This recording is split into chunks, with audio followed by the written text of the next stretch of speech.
জয় শ্রীকৃষ্ণ, রাধে রাধে, জয় মা লক্ষ্মী।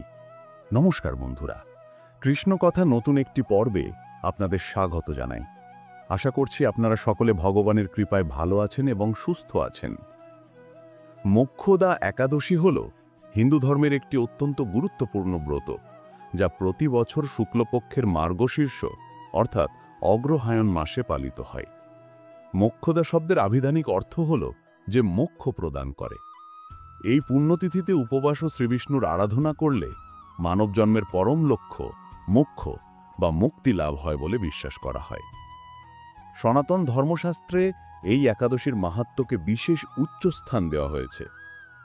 মোক্ষদা একাদশী ব্রতের একদিন আগে অর্থাৎ দশমী তিথিতে ঠিক কি করা উচিত। অনেকেই ব্রতের মূল দিন পালন করেন, কিন্তু আগের দিনের নিয়ম মানেন না। এই আগের দিনের প্রস্তুতি আপনার ব্রতকে সফল, ফলদায়ক এবং পবিত্র করে তোলে। মোক্ষদা একাদশী হল সেই তিথি যেদিন শ্রীকৃষ্ণ অর্জুনকে গীতা উপদেশ দিয়েছিলেন। এই একাদশীর মাহাত্ম্য জন্ম জন্মান্তরের পাপ নাশ হয়, পূর্বজদের মোক্ষ লাভ হয় এবং আত্মা পায় আলোকিত পথ। তাই এই ব্রতের আগের দিন নিজের মন, শরীর, ঘর সবকিছুকে পবিত্র রাখা অত্যন্ত জরুরি। একাদশী উপবাসের ক্ষেত্রে তিথির বিশুদ্ধতা অত্যন্ত গুরুত্বপূর্ণ। শাস্ত্রমতে একাদশীর সূর্যোদয়ের পূর্বে অরুণোদয়কাল অর্থাৎ সূর্যোদয়ের 1 ঘন্টা 36 মিনিট পূর্বে যদি দশমী তিথি বিদ্যমান থাকে, তবে সেই একাদশী ব্রত গ্রহণ করা নিষিদ্ধ। অন্যদিকে একাদশীর শেষ ভাগে যদি দ্বাদশী তিথির সংযোগ ঘটে, তবে সেটি গ্রহণযোগ্য এবং শাস্ত্রসম্মত। একাদশী ব্রত পালনের প্রস্তুতি দশমী তিথিতে করণীয়। একাদশী ব্রত পালনের জন্য যথাযথ নিয়ম অনুসরণ করা অত্যন্ত গুরুত্বপূর্ণ। ব্রতের সাফল্য ও শুদ্ধতা বজায় রাখার জন্য উপবাসের আগের দিন অর্থাৎ দশমী তিথিতে কিছু বিশেষ নিয়ম মেনে চলা উচিত। 1. নিরামিষ আহার গ্রহণ। দশমী তিথির দিন সমর্থপক্ষে সূর্যোদয় থেকে সূর্যাস্ত পর্যন্ত শুধুমাত্র একাহার নিরামিষ আহার গ্রহণ করা উচিত। এই দিনে কোনোভাবেই তামসিক বা আমিষজাত খাবার গ্রহণ করা উচিত নয়। সন্ধ্যার মধ্যে বা সর্বোচ্চ রাত 12টার আগে নিরামিষ অন্নভোজন সম্পন্ন করা বাঞ্ছনীয়, কারণ একাদশীর দিনে শরীরে খাদ্যের কোনো অবশিষ্ট অংশ থাকা উচিত নয়, যা পরবর্তী উপবাসের পবিত্রতা নষ্ট করতে পারে। দশমীর দিনে অবশ্যই বিশুদ্ধ সাত্ত্বিক খাবার খাবেন। পেঁয়াজ, রসুন, মাছ, মাংস, ডিম এগুলো সম্পূর্ণ নিষিদ্ধ। বেশি মশলা, অতিরিক্ত ঝাল এবং ভাজা পোড়া খাবারও বাদ দিতে হবে। খুব হালকা ভাত, ডাল, সবজি, রুটি এই ধরনের খাবার গ্রহণ করুন, কারণ শরীর হালকা থাকলে পরের দিনের ব্রত সফলভাবে পালন করা যায়। 2. দাঁত ও মুখ পরিষ্কার করা। খাবার গ্রহণের পর ঘুমাতে যাওয়ার আগে অবশ্যই দাঁত ব্রাশ করতে হবে এবং মুখগহ্বর সম্পূর্ণরূপে পরিষ্কার করতে হবে। মুখের ভেতরে কোনো খাদ্যকণা বা অবশিষ্টাংশ যেন না থাকে, সেদিকে বিশেষভাবে খেয়াল রাখা প্রয়োজন। এতে একাদশীর দিন উপবাস রাখার সময় শুদ্ধতা বজায় থাকবে এবং ব্রতের সুফল লাভ করা সম্ভব হবে। যেসব খাবার ও অভ্যেস সম্পূর্ণ এড়াবেন। নেশাজাতীয় সবকিছু, তামাক, গুটকা, সিগারেট, মদ সম্পূর্ণ নিষেধ। ঝগড়া, গালাগালি, রাগ, নিন্দা এগুলো একদম দূরে রাখতে হবে। দশমীর দিন শান্ত মন হল মোক্ষদা ব্রতের মূল চাবিকাঠি। দশমীর দিন সমস্ত থালা বাসন ভালোভাবে ধুয়ে পরিষ্কার করে রাখতে হবে। কোনোভাবেই একাদশীর দিনের জন্য এঁটো বাসন জমিয়ে রাখা উচিত নয়। পরিষ্কার পরিচ্ছন্নতা বজায় রাখা শুধুমাত্র শারীরিক শুদ্ধতার জন্য নয়, বরং এটি মানসিক ও আধ্যাত্মিক শুদ্ধতার প্রতীক। সকালে স্নান করে পরিষ্কার কাপড় পরুন। তাদের জন্য আলাদা শুদ্ধ কাপড় রাখা ভালো। ঘর, রান্নাঘর, বাড়ির ছোট মন্দির সবকিছু সুন্দর করে পরিষ্কার করে রাখুন। যেখানে পবিত্রতা, সেখানেই ভগবানের উপস্থিতি। দাম্পত্য সম্পর্ক ও সহবাস থেকে বিরত থাকা। শাস্ত্র অনুযায়ী একাদশী ব্রতের আগের দিন অর্থাৎ দশমী তিথিতে দাম্পত্য সম্পর্ক ও সহবাস থেকে সম্পূর্ণ বিরত থাকা উচিত। সহবাস করলে শরীর ও মন দুটোই অপরিষ্কার হয়ে যায়, যা একাদশী ব্রতের পবিত্রতা নষ্ট করে। ব্রতের মূল উদ্দেশ্য হল ইন্দ্রিয় সংযম ও আত্মসংযমের মাধ্যমে শারীরিক ও মানসিক শুদ্ধি অর্জন করা। তাই ব্রতের আগের দিন থেকেই সংযম পালন করা অত্যন্ত গুরুত্বপূর্ণ। দশমীর রাতে দেরি করে জেগে থাকা নিষেধ। দেহের ক্লান্তি থাকলে একাদশী ব্রত সঠিকভাবে করা যায় না। রাত 10টার আগেই ঘুমোতে যাওয়ার চেষ্টা করুন। মন দেহকে বিশ্রাম দিন, কারণ পরের দিন উপবাস ও উপাসনা দুটোই দরকার। মোক্ষদা একাদশীর আগে নিজের মনের নেতিবাচকতা দূর করা খুব জরুরি।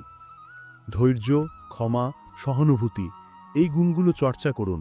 শাস্ত্রে বলা আছে, মোক্ষদা তিথিতে যার মন যত পবিত্র তার ফল তত মহৎ। 5-10 মিনিট শ্বাস প্রশ্বাসে মন স্থির করুন। নিজেকে বলুন, আমি শান্ত, আমি পবিত্র, আমি ভগবানের অনুগ্রহ গ্রহণের যোগ্য। দশমীর সন্ধ্যায় কিছুক্ষণ জপ বা কীর্তন করা বিশেষ শুভ। বিশেষ করে ওং নমো ভগবতে বাসুদেবায় এই মন্ত্র মোক্ষদা তিথিতে অত্যন্ত শক্তিশালী। আপনি চাইলে গীতা, গোবিন্দ নাম অথবা সহজ হরে কৃষ্ণ জপও করতে পারেন। একাদশীর দিনের জন্য আগে থেকেই প্রস্তুতি। যারা নির্জলা করবেন, পূর্বদিনই পানি, ফল, গঙ্গাজল, তুলসী প্রস্তুত রাখুন। বিশেষ তেল, ধূপ, প্রদীপ, ফুল এগুলো গুছিয়ে রাখুন। যারা ফলাহার বা সহজ উপবাস করবেন, কলার মতো সহজ ফল আগে থেকেই বাড়িতে রাখুন। আগের রাতেই সবকিছু সাজিয়ে রাখলে একাদশীর দিন মন শান্ত থাকে। দশমীর রাতে শান্ত মনে বসে ভগবান কৃষ্ণের সামনে সংকল্প নিন, আমি আগামীকাল মোক্ষদা একাদশীর ব্রত পালন করব। মন, বাক্য ও কাজে পবিত্র থাকব। এই সংকল্প ব্রতকে পূর্ণতা দেয়। আগের দিন একটি সংকল্প করতে পারেন, গরিবকে খাদ্য দেবেন, পশুকে পানি দেবেন, প্রয়োজনে কাউকে সাহায্য করবেন।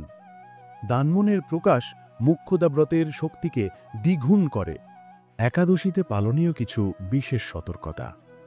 একাদশী ব্রত পালনের সময়ে কিছু গুরুত্বপূর্ণ বিষয়ে সতর্ক থাকা জরুরি, যাতে ব্রতের পূর্ণতা বজায় থাকে। নিচে একাদশীর দিনে অনুসরণীয় কিছু নির্দেশিকা দেওয়া হল। রক্তপাত এড়িয়ে চলুন। একাদশীতে সবজি বা ফল কাটার সময় সতর্ক থাকুন, যাতে কোনোভাবেই রক্তপাত না ঘটে, কারণ একাদশীর দিনে রক্তক্ষরণ বর্জনীয়। যদি রক্তপাত হয় তবে ব্রত সম্পূর্ণ হবে না। প্রসাধনী ব্যবহার থেকে বিরত থাকুন।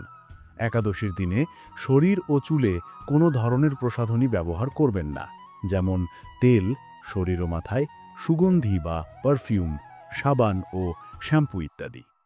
সকল ক্ষৌরকর্ম নিষিদ্ধ। একাদশীর দিনে কোনো ধরনের ক্ষৌরকর্ম করা উচিত নয়, যেমন চুল, দাড়ি, গোঁফ এবং নখ কাটবেন না। সংযম বজায় রাখুন। ব্রতের শুদ্ধতা রক্ষাতে এই দিনে মিথ্যা ভাষণ, রাগ, হিংসা, কুটিলতা, পরনিন্দা, পরচর্চা ও অন্যায় কাজ থেকে বিরত থাকতে হবে। এছাড়া স্ত্রী সংসর্গ পরিহার করা উচিত। এই নিয়মগুলো মেনে চললে একাদশী ব্রত আরও পবিত্র ও ফলপ্রসূ হবে। মোক্ষ মানে শুধু শরীর থেকে মুক্তি নয়, মোক্ষ মানে রাগ থেকে মুক্তি, ভয় থেকে মুক্তি, অহংকার থেকে মুক্তি। দশমীর দিন কিছু সময় ভেবে দেখুন, কি আমাকে বাধা দিয়ে রাখছে, কি আমাকে কৃষ্ণের কাছে যেতে বাধা দেয়। এই আত্মচিন্তা মোক্ষদা একাদশীর এনার্জি গ্রহণে গুরুত্বপূর্ণ ভূমিকা রাখে। একাদশী ব্রতর গুরুত্ব। একাদশী তিথি হিন্দু ধর্মে অত্যন্ত পবিত্র ও শুভ দিন, যা হরিবাসর নামে পরিচিত। একাদশী উপবাস, ভগবান বিষ্ণুর আরাধনা এবং আত্মশুদ্ধি এক বিশেষ দিন। শাস্ত্রমতে দশমীযুক্ত একাদশী পালন বর্জনীয় এবং মহাদ্বাদশী উপস্থিত হলে একাদশীর পরিবর্তে দ্বাদশী পালন করতে হয়। একাদশী ব্রতের মূল উদ্দেশ্য হল শরীর ও মনকে সংযত রেখে আত্মশুদ্ধির পথে অগ্রসর হওয়া। 5 জ্ঞানেন্দ্রিয়, 5 কর্মেন্দ্রিয় এবং মন, এই একাদশ ইন্দ্রিয়কে সংযত রেখে নিষ্ঠা ও ভক্তির সাথে একাদশী পালন করে ভগবান বিষ্ণুর বিশেষ কৃপা লাভ করা এবং জীবনের সকল পাপ মোচন ও আধ্যাত্মিক উন্নতি ও বাধা বিঘ্ন দূর করা। এই দিনে নির্জলা উপবাস, ভোজন সঙ্গীত, রাত্রি জাগরণ এবং পরের দিন দ্বাদশী সঠিক সময় পালন করা একাদশী ব্রতের মূল বিধান। একাদশীর দিনে উপবাস রাখা বাধ্যতামূলক। উপবাসের বিভিন্ন ধরন হয়।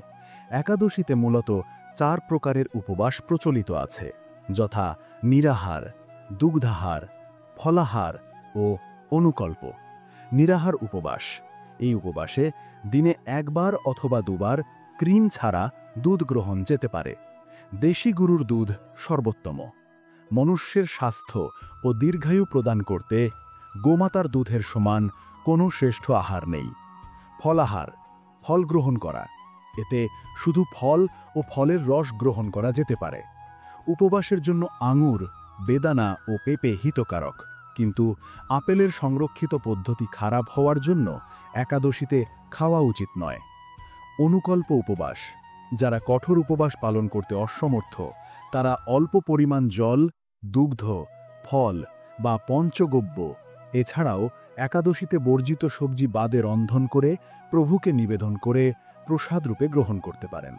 শাস্ত্রমতে জল, ফল, দুধ, ঘৃত ও ঔষধ গ্রহণ করলে ব্রত নষ্ট হয় না, তবে সম্পূর্ণ শক্তিহীন অবস্থায় বিকল্প ব্যবস্থা রাখা হয়েছে। এই ছিল মোক্ষদা একাদশী ব্রতের আগের দিনের সম্পূর্ণ নিয়ম, গল্প, আধ্যাত্মিক উপদেশ এবং শাস্ত্রোক্ত ব্যাখ্যা। আশা করি আজকের ভিডিও আপনার জীবনে শান্তি, ভক্তি ও আলোর পথ দেখাবে। ভিডিওটি ভালো লাগলে লাইক, শেয়ার এবং কৃষ্ণকথা চ্যানেলটি সাবস্ক্রাইব করতে ভুলবেন না। জয় শ্রীকৃষ্ণ। ভগবানের করুণা আপনার পরিবারে শান্তি, সমৃদ্ধি ও আধ্যাত্মিক উন্নতি বয়ে আনুক।